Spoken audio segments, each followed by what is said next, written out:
Hello everyone, ಇವತ್ತು mango ice cream ಮಾಡ್ತಾಯಿದ್ದೀನಿ. So ಹೇಗೆ ಮಾಡೋಣ ನೋಡೋಣ ಬನ್ನಿ. ಫಸ್ಟಿಗೆ ನಾನೊಂದು ಬೌಲ್ ತೊಗೊಂಡು ಅದಕ್ಕೆ ಈ ಮ್ಯಾಂಗೋ ಮೇಲಿರುತ್ತಲ್ಲ, ಮಾವಿನ ಹಣ್ಣು ಮೇಲಿರೋ ಸಿಪ್ಪೆ ಎಲ್ಲ ನೀಟಾಗಿ ತಕ್ಕೊಳ್ತೀನಿ. ಅದನ್ನೆಲ್ಲ ನೀಟಾಗಿ ತೆಗೆದುಬಿಟ್ಟು ಅದನ್ನು ನೀಟಾಗಿ ಸಣ್ಣದಾಗಿ ಕಟ್ ಮಾಡಿ ಹಾಕ್ಕೊಳ್ತೀನಿ. ಮಿಕ್ಸಿಗೆ ಹಾಕಿ ಅದನ್ನು ಗ್ರೈಂಡ್ ಮಾಡಬೇಕಲ್ಲ, ಹಾಗಾಗಿ ಸಿಪ್ಪೆ ತುಂಬ ತೆಳುವಾಗಿ ತೆಗಿಬೇಕಾಗತ್ತೆ. ಯಾಕಂದರೆ ಜಾಸ್ತಿ ತೆಗೆದ್ರೆ ಹಣ್ಣು ಸಮೇತ ಬಂದ್ಬಿಡುತ್ತೆ. ಹಾಗಾಗಿ ನಾನು ಈ ರೀತಿ ಎಲ್ಲ ಸಿಪ್ಪೆನ ತೆಗಿತಾಯಿದ್ದೆ. ಇದು ತುಂಬಾ ಹಣ್ಣಾಗಿರಲಿಲ್ಲ, ಹಣ್ಣಾಗಿತ್ತು, ಬಟ್ ಒಂದು ಲಿಮಿಟ್ ಆಗಿತ್ತು ಹಣ್ಣು. ಸರಿ ಅಂದ್ಬಿಟ್ಟು ಇವಾಗ ನೀಟಾಗಿ ಎಲ್ಲ ಕಟ್ ಮಾಡಿ ಹಾಕ್ಕೊಳ್ತಾಯಿದ್ದೀನಿ. ಇವಾಗ ಮಾವಿನ ಹಣ್ಣು ಸೀಸನ್ ಆಗಿರೋದ್ರಿಂದ ಸೊ ಮಾವಿನ ಹಣ್ಣು ಜ್ಯೂಸ್ ಅಂತೆ, ಮಾವಿನ ಹಣ್ಣು ಐಸ್ ಕ್ರೀಮು, ಹೀಗೆ ಮಾವಿನ ಹಣ್ಣಲ್ಲಿ ಏನೆಲ್ಲ ಮಾಡ್ಬೋದು, ಎಲ್ಲ ಆ ಸೀಸನಲ್ಲಿ ಏನು ಸಿಗುತ್ತೆ ಅವಾಗ ಮಾಡಿದ್ರೆ ಚೆನ್ನಾಗಿರುತ್ತೆ.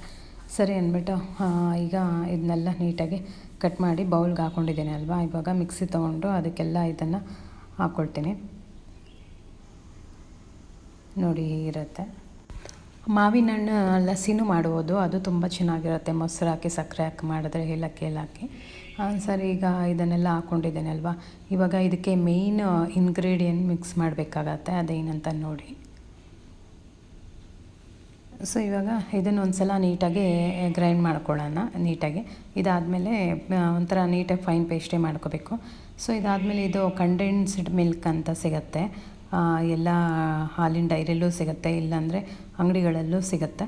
ಸೊ ಇದನ್ನು ತೊಗೊಂಡು, ಇದು ಸ್ವೀಟ್ ಕಂಡೆನ್ಸ್ ಮಿಲ್ಕ್ ಅಂದರೆ. ಸೊ ಇದನ್ನು ಅಂದರೆ ಸಕ್ಕರೆಯಿಂದ ಒಂದು ಥರ ಹಾಲಲ್ಲಿ ಸಕ್ಕರೆ ಹಾಕಿ ಪಾಕ ಮಾಡಿರ್ತಾರೆ, ಅದನ್ನೇ ಕಂಡೆನ್ಸ್ ಮಿಲ್ಕ್ ಅಂತ ಹೇಳ್ತಾರೆ. ಸೊ ಇದನ್ನು ಹಾಕ್ಕೊಳ್ತಾ ಇದ್ದೀನಿ. ಎಷ್ಟು ಬೇಕು ಅದು ರುಚಿಗೆ ತಕ್ಕಷ್ಟು ನೋಡಿ ಹಾಕೋಬೋದು. ಸರಿ ಅಂದ್ಬಿಟ್ಟು ಇವಾಗ ಇದಕ್ಕೆ ಫ್ರೆಶ್ ಕ್ರೀಮ್ ಅಂತ ಸಿಗತ್ತೆ, ಅದನ್ನು ಸಹ ಹಾಕ್ಕೊಳ್ತಾ ಇದ್ದೀನಿ. ಸೊ ಇದು ಹಾಕೋದ್ರಿಂದ ಈ ಐಸ್ ಕ್ರೀಮ್ಗೆ ಫ್ಲೇವರ್ ತುಂಬಾ ಚೆನ್ನಾಗಿರುತ್ತೆ ಅಂತಲೂ ಹೇಳ್ಬೋದು.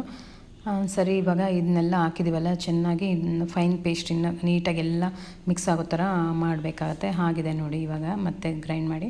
ಸೊ ಇದನ್ನು ಇವಾಗ ಒಂದು ಕಂಟೈನರ್ಗೆ ಹಾಕೋಬೇಕಾಗತ್ತೆ, ಎಲ್ಲ ಕಡೆ ನೀಟಾಗಿ ಸ್ಪ್ರೆಡ್ ಮಾಡಿ ಒಂದೇ ಲೆವೆಲ್ ಆಗಿ ನೀಟಾಗೆಲ್ಲ ಮಾಡಿ ಇಡಬೇಕಾಗತ್ತೆ. ಸೊ ಇದನ್ನು ಫ್ರೀಜರಲ್ಲಿ ಒಂದು 6 to 8 hours ಇಡಬೇಕಾಗತ್ತೆ, ಇಟ್ಟರೆ ನೀಟಾಗಿ ಐಸ್ ಕ್ರೀಮ್ ಆಗುತ್ತೆ. ಸೊ ಸರಿ, ಇವಾಗ ಇದನ್ನು ಹಾಕಿದ್ದೀನಲ್ಲ, ಇದ್ರ ಮೇಲೆ ಆ ಮಾವಿನ ಹಣ್ಣು ಏನು ಕಟ್ ಮಾಡಿ ಇಟ್ಕೊಂಡಿದ್ದೆ ಅದನ್ನು ಸ್ವಲ್ಪ ಸಪ್ರೇಟ್ ಒಂದು ಬೌಲಲ್ಲಿ ಅದರದ್ದು ಪಲ್ಪ್ನ ಕಟ್ ಮಾಡಿ ಇಟ್ಕೊಂಡಿದ್ದೆ ಸ್ವಲ್ಪ. ಸೊ ಇವಾಗ ಇದ್ರ ಮೇಲೆ ಒಂದು ಸಲ ಡೆಕೋರೇಷನ್ ಮಾಡೋಕ್ಕೆ ಗಾರ್ನಿಷಾಗಿ ನೀಟಾಗಿ ಅದ್ರ ಮೇಲೆ ಹಾಕ್ತಾಯಿದ್ದೀನಿ. ನೋಡಿ ಎಷ್ಟು ಚೆನ್ನಾಗಿ ಕಾಣುತ್ತೆ ಇದು. ಸರಿ, ಇದನ್ನೆಲ್ಲ ಹಾಕ್ಕೊಂಡ್ಬಿಟ್ಟು ಇವಾಗ ಅದನ್ನು ಕವರನ್ನು ಕ್ಲೋಸ್ ಮಾಡ್ತೀನಿ. ಇದರ ಮೇಲೆ ನೀಟಾಗಿ ಪ್ಯಾಕ್ ಆಗಬೇಕು. ಸೊ ಆ ಪ್ಯಾಕ್ ಮಾಡೋದ್ರಿಂದ ಏನು ಯೂಸ್ ಅಂದರೆ, ನಾವು ಫ್ರೀಜರಲ್ಲಿ ಇಟ್ಟಿರ್ತೀವಲ್ಲ, ಸೊ ಅದರದ್ದು ಏನೊಂದು ಐಸ್ ಫಾರ್ಮ್ ಇರುತ್ತೆ ಅದೆಲ್ಲ ಇದ್ರೊಳಗಡೆ ಹೋಗಬಾರ್ದು, ಇಲ್ಲಾಂದರೆ ಹೋಗ್ಬಿಟ್ರೆ ಮಂಜುಗಡ್ಡೆ ಎಲ್ಲ ಗಟ್ಟಿಗೆ ಆಗಿಬಿಡುತ್ತೆ ಅಂದ್ಬಿಟ್ಟು, ಐಸ್ ಕ್ರಿಸ್ಟಲ್ ಆಗಬಾರ್ದು ಅಂದ್ಬಿಟ್ಟು ನೀಟಾಗಿ ಇದನ್ನು ಕವರ್ನ ಪ್ಯಾಕ್ ಮಾಡ್ತಾಯಿದ್ದೀವಿ. ಇದೆಲ್ಲ ಸಿಗುತ್ತೆ ಅಮೆಝಾನಲ್ಲಿ, ಮೀಶೋದಲ್ಲೆಲ್ಲ ಈ ಕವರ್ ಸಿಗುತ್ತೆ. ಒಂದು ಬೇಕಿಂಗ್ ಕವರ್ ಅಂತಲೇ ಇದೆ ಸಿಗುತ್ತೆ. ಸೊ ಬೇಕಿಂಗ್ ಮಾಡಿ ನಾವು ಕ್ಲೋಸ್ ಮಾಡಬೇಕು ಅಂದಾಗ ಈ ಕವರ್ ತುಂಬಾ ಯೂಸ್ಫುಲ್ ಅಂತ ಹೇಳ್ಬೋದು. ಸರಿ, ನೀಟಾಗಿ ಇದೆಲ್ಲ ಪ್ಯಾಕ್ ಮಾಡ್ತಾಯಿದ್ನಲ್ಲ, ನಮ್ಮ ಸಿಸ್ಟರು ಮನೇಲಿ ಬಂದಿದ್ಲು. ಸೊ ಅವಾಗ ಅವಳು ಸೇರಿಕೊಂಡು ಜೊತೆಗೆ ಹೆಲ್ಪ್ ಮಾಡಿದ್ಲು, ವಿಡಿಯೋ ಅವಳೇ ಮಾಡ್ತಿರೋದು. ಸರಿ, ಇದಾಯ್ತಲ್ಲ, ಇದನ್ನು ನೀಟಾಗಿ ಈಗ ಫ್ರೀಜರಲ್ಲಿ ಎತ್ತಿಕೋಣ ಅಂದ್ಬಿಟ್ಟು ತೊಗೊಂಬಂದು ನೀಟಾಗಿ ಇಡ್ತಾಯಿದ್ದೀನಿ. ಸೊ ಅದು ಇಟ್ಟಾದಮೇಲೆ ನೀಟಾಗಿ ಒಂದು 6 to 8 hours ಹಾಗೆ ಬಿಡಬೇಕಾಗತ್ತೆ. ಆವಾಗ ಚೆನ್ನಾಗಿ ನೀಟಾಗಿ ಐಸ್ ಥರ ಗಟ್ಟಿಗಾಗತ್ತೆ. ತುಂಬ ಗಟ್ಟಿನೂ ಬೇಡ, ನೀಟಾಗಿ ಇದಾಗುತ್ತೆ. ಸರಿ, ಇವಾಗ ನೋಡಿ ಅದು 6-8 hours ಸ್ವಲ್ಪ ಜಾಸ್ತಿನೇ ಬಿಟ್ಬಿಟ್ಟಿದೆ, ಗೊತ್ತಿಲ್ಲದೆ ಒನ್ ಡೇನೇ ಬಿಟ್ಬಿಟ್ಟಿದೆ. ಸೊ ಅದು ತುಂಬಾ ಸ್ವಲ್ಪ ಗಟ್ಟಿಯಾಗಿದೆ ಅಂತ ಹೇಳ್ಬೋದು. ಸೊ ಅದು ಹೊರಗಡೆ ಬಿಟ್ಟರೆ ರೂಮ್ ಟೆಂಪ್ರೇಚರ್ಗೆ ಅದು ಐಸ್ ಇದಾಗುತ್ತೆ, ಸ್ವಲ್ಪ ಲೈಟಾಗಿ ಮೆಲ್ಟ್ ಆಗೋ ಥರ ಆಗುತ್ತೆ. ಆವಾಗ ನಾವು ನೀಟಾಗಿ ಅದನ್ನು ತೆಗೆದು ತಿನ್ಬೋದು. ತುಂಬಾ ಚೆನ್ನಾಗಿತ್ತು. ಅಮ್ಮನೂ ನನ್ನ ಸಿಸ್ಟರ್ ಎಲ್ಲ ಬಂದಿದ್ರಲ್ಲ, ಆವಾಗ ತಿಂದ್ಬಿಟ್ಟು ತುಂಬ ಚೆನ್ನಾಗಿದೆ ಅಂತ ಹೇಳಿದ್ರು.